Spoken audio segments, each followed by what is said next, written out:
Saya Rosvika Buli dengan NIRIM 1120218201 Program Studi Pendidikan Kristen Anak Usia Dini. Pada saat ini, saya akan memaparkan mengenai transhumanisme dalam perspektif etika Kristen. Nah, transhumanisme mulai sering diperbincangkan. Ya, kira-kira apa filosofi dari transhumanisme ini? Apakah hal ini akan mempengaruhi keluarga dan diri kita? Lalu bagaimana seharusnya seorang Kristen berpikir mengenai transhumanisme ini? Oleh karena itu, mari kita lihat satu persatu. Ya, transhumanisme adalah gerakan intelektual atau cara berpikir dan budaya yang berupaya atau berusaha mengubah kondisi manusia. Para pemimpin penggerak mau menggunakan teknologi yang sedang berkembang untuk menghilangkan penuaan dan meningkatkan potensi manusia baik dari fisik, psikologi, dan mental. Nah, Nick Bostrom menjelaskan tentang visi transhumanisme, yaitu kaum transhumanis berharap bahwa dengan penggunaan ilmu pengetahuan, teknologi, dan cara rasional lainnya, kita akan berhasil menjadi makhluk yang kapasitas yang jauh lebih besar daripada yang dimiliki manusia pada saat ini. Ya, mereka ingin melakukan dengan dua cara utama, yaitu melalui rekayasa genetika dan kecerdasan buatan atau AI. Mereka ingin menciptakan manusia baru secara genetika, dan mereka ingin menggunakan teknologi untuk menggabungkan manusia dengan mesin. Tapi, kita harus khawatir tentang hal ini. Ahli genetika yang ingin menciptakan ras manusia super.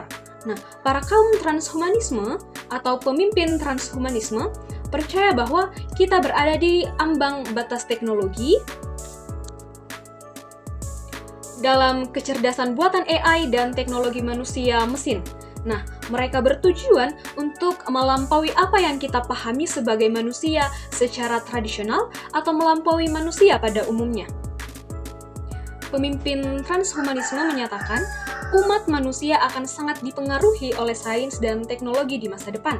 Mereka membayangkan kemungkinan untuk memperluas potensi manusia dengan mengatasi penuaan, kekurangan kognitif, penderitaan yang tidak disengaja, dan keterbatasan manusia di planet bumi.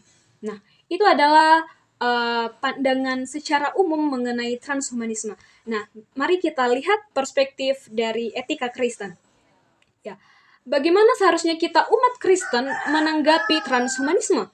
Kita harus mulai dengan melihat landasan filosofi gerakan ini. Nah, gerakan ini dimulai dengan keyakinan bahwa tidak ada Tuhan dan kita bertanggung jawab atas takdir kita sendiri. Gerakan ini juga menganggap bahwa kita adalah produk dari proses kebetulan selama jutaan tahun. Para pemimpin transhumanisme percaya bahwa kita harus menggunakan teknologi untuk meningkatkan kualitas manusia menjadi sempurna dan abadi.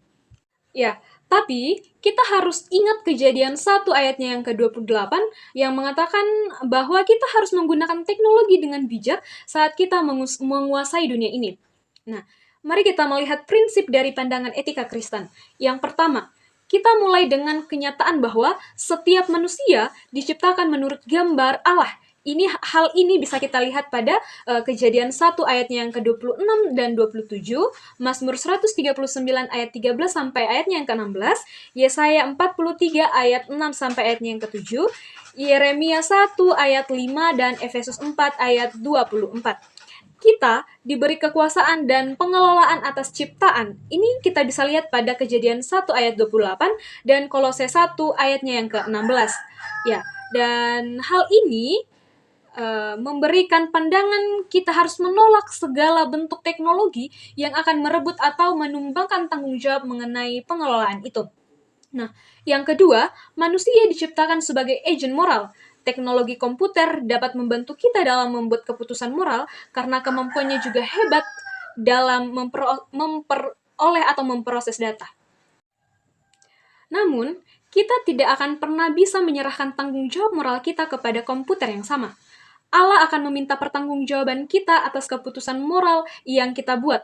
Nah, dari Roma 2 ayatnya yang ke-6 sampai ayatnya yang ke-8, Galatia pasal 5 ayat 19 sampai 21, 2 Petrus 1 ayat 5 sampai 8, ini memberikan pandangan bahwa kita tidak boleh memberikan wewenang itu kepada komputer. Kita harus menolak visi transhumanisme yang menantikan saat di mana manusia dan mesin menjadi satu ruang atau singularitas. Kita harus menolak penyembahan teknologi dan menolak gagasan bahwa AI akan membuat kita lebih manusiawi. Kita harus menolak visi tentang dunia di mana mesin diberi nilai yang sama dengan manusia yang diciptakan menurut gambar Allah. Sekian dari saya, terima kasih.